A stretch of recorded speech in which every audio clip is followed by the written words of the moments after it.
मैं सबसे पहले आप सभी का धन्यवाद करती हूँ क्योंकि मेरे लास्ट विज़िट में भी आप लोगों से मिलना हुआ था।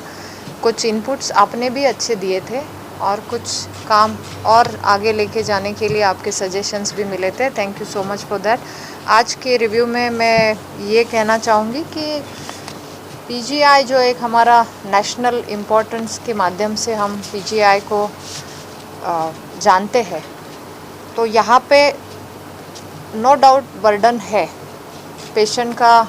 यहाँ पे एक विश्वास भी है और हर एक को लगता है कि मेरी ट्रीटमेंट पीजीआई में हो, एक्सपर्टीज़ के हाथों हो, एक अच्छी यहाँ पे ट्रीटमेंट मिले। उस दृष्टि से आज का रिव्यू भी किया। यहाँ पे जैसे हमारे अलग अलग डिपार्टमेंट्स, लगभग 27 हमारे बड़े डिपार्टमेंट्स हैं जिसमें अलग अलग विभागों से काम चलता है। लगभग हमारे 12,000 से ज़्यादा यहाँ पे स्टाफ फैकल्टी है और बेड की संख्या देखी जाए तो 2,200 से ज़्यादा हमारे बेड्स अभी एक्टिव है। जब ज़रूरत पड़ती है तो उसे बढ़ाते भी है।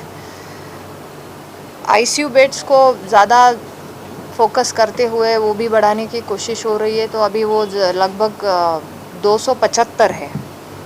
ओपीडी का जैसे मैंने कहा बर्डन यहाँ पे बहुत ही है। 11,000 पर डे का हमारे पास फुटफॉल्स है और 19 का मैंने एक चार्ट देखा तो ओपीडी लगभग एक साल की 29 लाख थी, तो 29 लाख पर ईयर ये एवरेज है।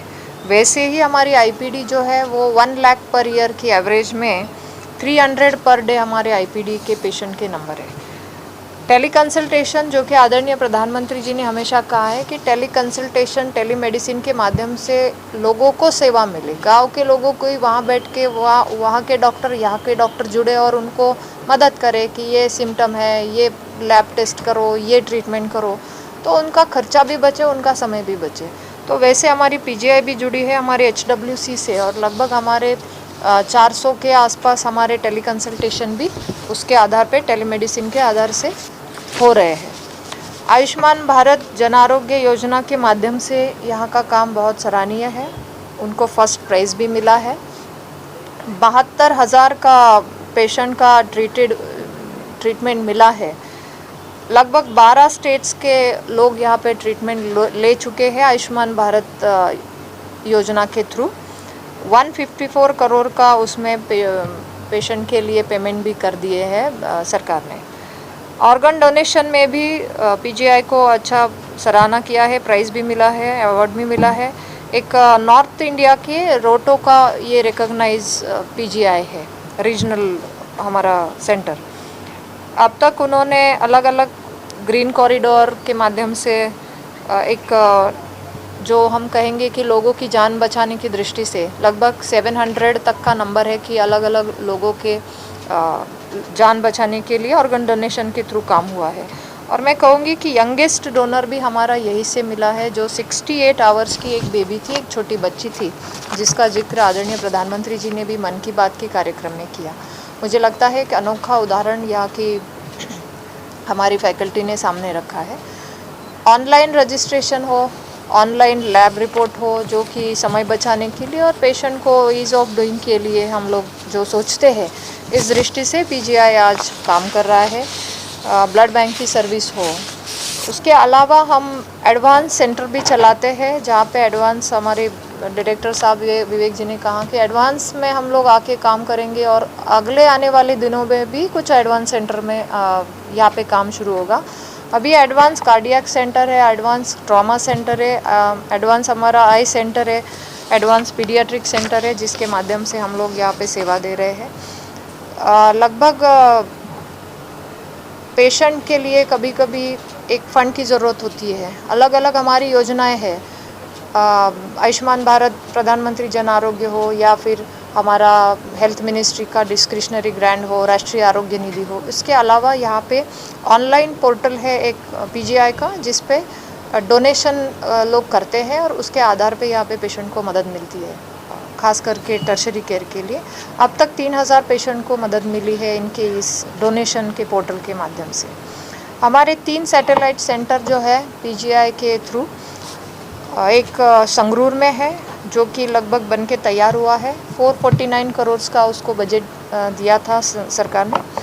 उसके अलावा फिरोज़पुर में एक सैटेलाइट सेंटर अप्रूव्ड हुआ है, उसका बजट 490 करोड़ है, उसका डीपीआर अभी बन रहा है। और तीसरा हमारा सेंटर है ऊना में, जो कि अभी अप्रूव्ड हुआ है, 490 करोड़ का बजट, और उसका भी काम शुरू होना बाकी है। उसके अलावा यहाँ के हमारे कैंपस में एक एडवांस्ड न्यूरो साइंस सेंटर जिसका बजट 490 करोड़ का मिला है, वो भी जल्द ही बनेगा। मदर एंड चाइल्ड सेंटर के लिए भी यहाँ का प्रस्ताव आया था, उसे भी मंजूरी मिली है, उसको 485 करोड़ का बजट भी मिला है। उसके अलावा क्रिटिकल केयर ब्लॉक के लिए प्रधानमंत्री Ayushman Bharat health infrastructure mission के माध्यम से यहाँ पे क्रिटिकल केयर ब्लॉक लगभग 150 बेड के लिए सरकार का प्रावधान है। और पेंडेमिक की एक अनुभव के बाद आदरणीय प्रधानमंत्री जी ने इस पे जोर दिया है कि हम तैयार रहे किसी भी पेंडेमिक के लिए, तो पीएम अभिम की योजना के तहत यहाँ पे वो काम शुरू होगा, जिसमें 230 करोड़ का प्रावधान है, जिसमें कुछ राशि पीजीआई चंडीगढ़ से भी दी जा रही है। पीजीआई का खुद का बजट जो है हमारा, जो सेंट्रल मिनिस्ट्री से आता है, तो वो 2000 करोड़ है। उसके अलावा मैंने ये जो बोले अलग अलग सेंटर हो या फिर क्रिटिकल केयर ब्लॉक हो, मदर एंड चाइल्ड हो, इसके अलावा पीजीआई का अपना अलग बजट 2000 करोड़ है। रिसर्च में पीजीआई का काम भी अच्छा हो रहा है, काफ़ी सारे रिसर्च के उनके पब्लिकेशन हुए हैं अलग अलग विभागों से, उसके लिए भी फंडिंग दी जाती है, उसके लिए भी हमारा ज़ोर ज़्यादा रहेगा। मैंने तो आज यही कहा है कि आप रिसर्च में ज़्यादा आगे आके काम करें, क्योंकि आज हमारी रिसर्च रिपोर्ट बाकी अन्य देशों को भी एक दिशादायी होती है, तो हम रिसर्च पे भी ज़्यादा फोकस करें, ताकि जिस तरीके से कोविड में हमने कुछ प्रेजेंटेशन दिए तो वो ग्लोबल लेवल पे उसको अच्छी एक एक्सेप्टेंस मिली। इसी दृष्टि से हमारे अनुभवों के साथ यहाँ पे हम लोग आगे आके काम करें। ये आज का मेरा रिव्यू था और मुझे खुशी है कि हम जिस भावना से लोगों की सेवा में जुड़ेंगे तो रिज़ल्ट भी अच्छे ही आने चाहिए। और अंत्योदय की दृष्टि से आदरणीय प्रधानमंत्री जी के नेतृत्व में और माननीय डॉक्टर केंद्रीय मंत्री मनसुख भाई मांडविया जी के मार्गदर्शन में हेल्थ डिपार्टमेंट हमारी सारी इंस्टीट्यूट को लेके बहुत ही गंभीर है, और एक नज़र रखते हुए और अच्छा करने के लिए हम हमेशा फॉलोअप लेते हैं, पीछे पड़ते हैं, और जो भी हमारी कमियां है वो भी सुधारने के लिए हम काम करते हैं, और आप सभी का सहयोग साथ हमेशा मिलता है। मैं आपकी टीम को भी बहुत धन्यवाद देती हूँ कि कुछ बातों में आपके भी कुछ सवाल है, तो please kindly you may ask. Thank you so much. आपने बिल्कुल सही कहा, और जैसे हम कहते हैं कि हमारा फोकस प्राइमरी भी है, सेकेंडरी भी है, टर्शरी भी है। प्राइमरी लेवल के हम जो देखते हैं तो प्राइमरी लेवल पे ही मदद मिले, जैसे फॉर एग्जांपल टेली कंसल्टेशन से, और उसके लिए HWC आज भारत भर में हेल्थ एंड वेलनेस सेंटर हो रहे हैं, वो 1.5 लाख से भी ज़्यादा फंक्शनल हो चुके हैं। हम PHC को भी अपग्रेड कर रहे हैं, हम डिस्ट्रिक्ट हॉस्पिटल को भी कुछ सुविधाएं देने की दृष्टि से काम कर रहे हैं, तो ताकि लोगों को वही मिले। और टर्शरी हॉस्पिटल, जो टर्शरी केयर, मेन तो हमारा फोकस टर्शरी केयर का है, तो ये बर्डन कम करने के लिए सरकार हेल्थ एंड वेलनेस सेंटर हो या डिस्ट्रिक्ट हॉस्पिटल हो, हर एक ज़िलों में जो डिस्ट्रिक्ट हॉस्पिटल है, प्रधानमंत्री जी का आग्रह है कि वो उसमें मेडिकल कॉलेज बने। और कुछ जगह में तो प्राइवेट भी नहीं है, गवर्नमेंट भी नहीं है, तो जगहों को आइडेंटिफाई करके एस्पिरेशनल डिस्ट्रिक्ट के माध्यम से भी विशेष मदद की जा रही है। तो मुझे लगता है कि प्राइमरी के साथ टर्शरी फोकस भी उतना ही सरकार के लिए अहम है, और उस दृष्टि से जैसे आपने कहा कि और क्या सॉल्यूशंस है, तो हम वो वेटिंग पीरियड कम करने के लिए काम कर रहे हैं। और जैसे मैंने अभी कहा कि अगर ये सैटेलाइट सेंटर बन रहे हैं तो क्या हो रहा है, तो सैटेलाइट सेंटर हमारा ही बर्डन कम करेंगे। जो पेशेंट वहाँ से यहाँ तक पहुँच रहे हैं, तो आज अगर संगरूर में है, फिरोज़पुर में है, आज अगर हमारी ऊना में ये सेंटर बन के खड़े हो जाएंगे, तो ये बहुत बड़ी उपलब्धि होगी to reduce that waiting period also. नहीं, आपने जो कहा कि स्पेशली आपने पंजाब गवर्नमेंट को लेके ये सवाल खड़ा किया है, मुझे लगता है कि हम जब केंद्र और राज्य मिलके काम करते हैं तो यहाँ पे रोकने की बात नहीं होती है, हम तो उल्टा देके खर्चा करो। और जब ECRP का हमारा कोविड का पैकेज दिया गया है कोविड के कवरेज के लिए, तो इमरजेंसी कोविड रिलीफ हो फर्स्ट, इमरजेंसी कोविड रिलीफ हो सेकंड, तो हम राज्यों से आग्रह करते हैं कि आप लोग खर्चा करो। लेकिन अगर किसी को राजनीति की दृष्टि से अगर उसको कुछ करना है अलग तरीके से ट्विस्ट, तो मुझे लगता है ये राजनीति की बात अलग होती है। लेकिन आज भी अभी मेरे पास डिटेल्स नहीं है कि हमारे पास कितना हमने NHM के थ्रू पंजाब को दिया है। मेरे पास अगर ये आपको डिटेल चाहिए तो हम लोग वो भी दे देंगे कि पंजाब को हमने कितनी बार कितना राशि वितरित किया है, और ये हर एक राज्य का अपना हक होता है और लोगों की सेवा के लिए हम रोकने के लिए नहीं। लेकिन अगर आपने कुछ डिमांड फुलफ़िल नहीं किए, प्रपोजल आपकी तरफ से फुलफ़िल नहीं आए, तो केंद्र सरकार भी तो उस पर सोच विचार ज़रूर करेगी। कुछ ब्रांडिंग गाइडलाइंस का आपने ध्यान नहीं दिया, तो मुझे लगता है ये भी उनको थोड़ा ध्यान करने की ज़रूरत है। और राज्य और केंद्र मिलके अच्छी सेहत सभी को दे। अगर मैं तो कहती हूँ कि मेरे केंद्रीय मंत्री डॉक्टर मनसुख मांडविया जी है, चाहे मैं हूँ, हम लोग लगातार रिक्वेस्ट कर रहे हैं कि हमारे जो 3 राज्य है, पश्चिम बंगाल है, दिल्ली है, उड़ीसा है, उन्होंने अभी तक प्रधानमंत्री जन आरोग्य योजना को लिया ही नहीं है, को ब्रांडिंग किया ही नहीं है। तो ये तो लोगों को आप वंचित रख रहे हो। हम तो चाहते हैं कि आइए जुड़िए और लोगों को वो जो लाभ है तो दीजिए। 5 लाख की अगर इंश्योरेंस मिल रही है, एश्योरेंस मिल रही है पेशेंट को, तो वो देना चाहिए, किसी भी राज्य ने देना चाहिए। लेकिन कहीं ना कहीं अगर राजनीति के दृष्टि से इस तरीके के इल्ज़ाम करेंगे कि ये रोक लिया है, तो रोके क्यों है इसका भी आप थोड़ा डिटेल हमें दीजिए। किसी को कुछ रोकने का अधिकार नहीं है। हम देने के लिए बैठे हैं। आपके डिटेल्स आए, प्रपोजल्स आए, हम लोग we are ready to provide the service. After all हम भी उसी दृष्टि से सेवा भाव से ही काम कर रहे हैं, और राज्य और केंद्रों ने मिलके ही करना है। लेकिन पॉलिटिकल एजेंडा बाजू रख के हम साथ में आके लोगों के लिए काम करें, ये मेरा रिक्वेस्ट है। नहीं, देखिए, जैसा आपने बिल्कुल सही कहा, ये जो 11,000 का नंबर है पर डे, तो किसी भी इंस्टीट्यूट के लिए वो संभालना बड़ी मुश्किल बात है। हमारे सारे दिल्ली एम्स का भी हमारा वही है, तो एकदम से रश आती है, और कभी कभी एक पेशेंट के साथ 2-2, 3-3 लोग आते हैं। क्वाइट नेचुरल की सपोर्ट की ज़रूरत होती है, कोई मेडिसिन के लिए, अलग अलग दृष्टि से ये भीड़ बढ़ती है। तब एक इंस्टीट्यूट के लिए उसको भी ध्यान करके उसको भी कुछ लिमिटेशन करने पड़ते कि भाई एक को ही एंट्री दी जाए, वरना वो सब हमारा जो फोकस रहता है टू ट्रीट द पेशेंट, वो भी डिस्टर्ब ना हो पाए। लेकिन फिर भी आपने जैसा कहा कि ये भीड़ रोकने के लिए, तो हम उस पर भी काम कर रहे हैं। और अभी जैसे मैंने कहा कि ऑनलाइन रजिस्ट्रेशन, हम ऑनलाइन रजिस्ट्रेशन सुविधा क्यों दे रहे हैं, ताकि आप ऑनलाइन करेंगे तो वो आपको भी टाइम पता चलेगा कब है हमारा अपॉइंटमेंट, और ये रोकने के लिए, भीड़ रोकने के लिए कम होगा। हम अभी QR कोड भी ला रहे हैं। QR कोड से थोड़ा ये होगा तो लोगों को सुविधा मिलेगी, ताकि भीड़ भी ना हो और आपको इजीली एक्सेस भी मिले। ये हमारा दृष्टिकोण है, और पेशेंट के लिए ही हम लोग यहाँ हैं। लेकिन अगर 11,000 की भीड़ को देखा जाए तो थोड़ा मुझे लगता है हम लोग उसमें भी प्रयास करेंगे कि उनको तकलीफ़ ना हो, उनको अच्छी से डॉक्टर की भी ये हो, मुलाकात हो ट्रीटमेंट में। नहीं, इसीलिए देखिए, हमारे जो नए सेंटर्स ही हम लोग सैटेलाइट सेंटर पे फोकस ही इसीलिए कर रहे हैं। सरकार का दृष्टिकोण ही यही है कि इसको कम करे ताकि ये भी बर्डन कम हो और लोगों को वहीं पे सुविधा मिले। तो ओवरऑल हम लोग हेल्थ एंड वेलनेस सेंटर हो, सेकेंडरी, प्राइमरी, टर्शरी केयर को और आगे बढ़ाने के सैटेलाइट माध्यम से हो।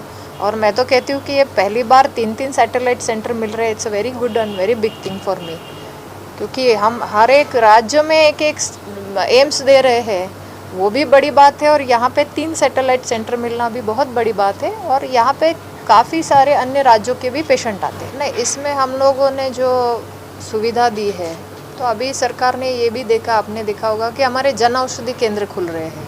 जन औषधि केंद्र पे फोकस क्यों है कि यहाँ पे जो हमारी वही क्वालिटी का मेडिसिन और कम खर्चे में, और स्पेशली चाहे वो कैंसर की दवाइयाँ हो, डायबिटीज़ की हो, हाइपरटेंशन की हो, तो इतना खर्चा बचता है कि अगर 10,000 का है तो यहाँ पे 2-3 हज़ार में ही उसका मंथली खर्चा आता है। तो ये इमरजेंसी के पास जो शॉप होती है तो मरीज उधर ही जाता है। ओके, तो एक्चुअली नहीं, उस पर ज़रूर हम लोग काम करेंगे।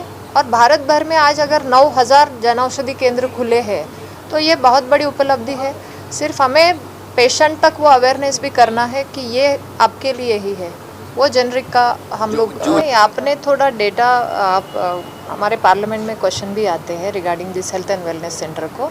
आपने जो कहा कि बिल्डिंग को कलर किया जाए, कलर तो करना, एक अपना ब्रांडिंग करना भी आवश्यक है कि HWC है ये, लेकिन उसके अंदर हमारा डेटा भी कलेक्ट हो रहा है। हमारे पास अभी डेटा भी है कि हम 30 से आगे जो युवा है, 30+ के जो है, उनका हम लोग कंपलसरी स्क्रीनिंग कर रहे हैं। हम BP के लिए स्क्रीनिंग कर रहे हैं, हम लोग हाइपरटेंशन के साथ हम लोग डायबिटीज़ का स्क्रीनिंग कर रहे हैं। We are having the data. दूसरा, हम लोग 3 प्रकार के कैंसर उसमें स्क्रीन कर रहे हैं। ओरल कैंसर का स्क्रीनिंग हो रहा है, ब्रेस्ट कैंसर का स्क्रीनिंग हो रहा है, सर्वाइकल कैंसर का स्क्रीनिंग हो रहा है। हमारे पूरे डेटा है। और जहाँ पे काम नहीं है, समझो आपको शिकायत है किसी केंद्र की, तो जहाँ पे काम है नहीं है तो उसका भी हम लोग मॉनिटरिंग करते। हमारे साथ अभी वो डेटा कलेक्ट करके ही हम लोग समझ पा रहे हैं कि कैंसर का खतरा कितना बढ़ रहा है। डायबिटीज़ और BP के पेशेंट इतने आगे आ रहे हैं, ये हमारे लिए एक चुनौती है। अभी NCD के थ्रू हम वो मॉनिटरिंग करते हैं, स्क्रीनिंग करते हैं। लेकिन देखिए, जैसे मैंने कहा कि 1.5 लाख हमारे हेल्थ एंड वेलनेस सेंटर बन के तैयार हुए, और जिस अपेक्षा से हम सब अपेक्षा करते हैं कि तुरंत इसमें काम हो सकता है जो आपने देखे होंगे। और मेरा जहाँ भी प्रवास होता है, मैं वो PHC CHC में हमेशा विजिट करती हूँ। हाल ही में कल मैं कसौली से निकली तो मैं रास्ते में धर्मपुरी में जाके मैंने विजिट किया। तो मेरा जाके रोल वही रहता है कि यहाँ पे लैब टेस्ट हो रहे कि नहीं, कितने प्रकार की लोगों को सेवा फ्री मिलती है, दवाइयाँ फ्री मिलती है कि नहीं, मिलती है तो चार्ट लगना चाहिए, लोगों को समझना चाहिए कि मेरे लिए है ये। तो ये तो हमारा दायित्व ही है। लेकिन आज एक डेटा हमारे पास ये हेल्थ एंड वेलनेस सेंटर से ही आया है कि इतने करोड़ का हमने स्क्रीनिंग भी किया है। तो बिना स्क्रीनिंग के हम लोग तो डेटा अवेलेबल नहीं करेंगे, और ये PHC से हेल्थ एंड वेलनेस सेंटर से ही हमारे पास आया है। नहीं, ये जो मैं कहूँगी हेल्थ एंड वेलनेस सेंटर, ये तो कंसेप्ट ही है कि वहाँ पे योगा के सेशन भी करे। अभी मैं मणिपुर गई थी, तो एक दूर के गांव में मैं जा रही थी, तो मैंने वहाँ पे भीड़ देखी। तो मैं गई वहाँ पे, तो वो पता चला कि सारे सीनियर माता जी है 70-60 के, वो बैठे हैं वहाँ पे। तो मैंने बोला क्या कर रहे हैं? तो बोले ये है, यहाँ पे अभी योगा का टीचर आता है हमारे लिए, और वो योगा कर रहे थे। तो वो बोलते रोज़ गांव में बैठने से अच्छा है कि यहाँ के हम लोग रोज़ योगा करें। और उन्होंने मुझे परफॉर्म करके दिखाया। उसमें तो 80-85+ की भी महिला थी। तो मुझे ये अच्छा लगा कि हेल्थ एंड वेलनेस सेंटर का कंसेप्ट ही ये है कि योगा के सेशन चले, पीडियाट्रिक केयर का चले, कुछ इंटरमीडिएट लेवल से वहाँ पे जेरियाट्रिक का भी ये हो। तो ये अभी सुविधा बढ़ाने की दृष्टि से सरकार काम कर रही है। मोहल्ला क्लिनिक का तो विषय अभी बंद भी पड़े है दिल्ली में, मोहल्ला क्लिनिक तो बंद भी पड़े हैं, लेकिन हमारे जो है यहाँ पे हमने कनेक्टिविटी रखी है। जिसमें आपने कहा कि फैकल्टी वाला इशू हम भी समझते हैं, कुछ रिजर्व फैकल्टी के लिए रिजर्वेशन रहते हैं, और ये सभी जगह का प्रॉब्लम है। रिजर्वेशन सीट में वो नहीं मिलते हैं, वो तो सभी जगह है। हेडशिप की बात करें, रोटेटरी हेडशिप में भी किया है, रिपोर्ट सबमिट कर दिया, तो कब से इंप्लीमेंट कर रहे हैं? इसमें अभी चर्चा होके, मीटिंग होके, और कैबिनेट सर उसमें। फैकल्टी तो बड़ी नाराज है, वो दिल्ली जाके। नहीं, कोई नाराज नहीं है, हमारे यहाँ काम करने के लिए सारे आगे हैं, कोई नाराजगी नहीं। Thank you so much.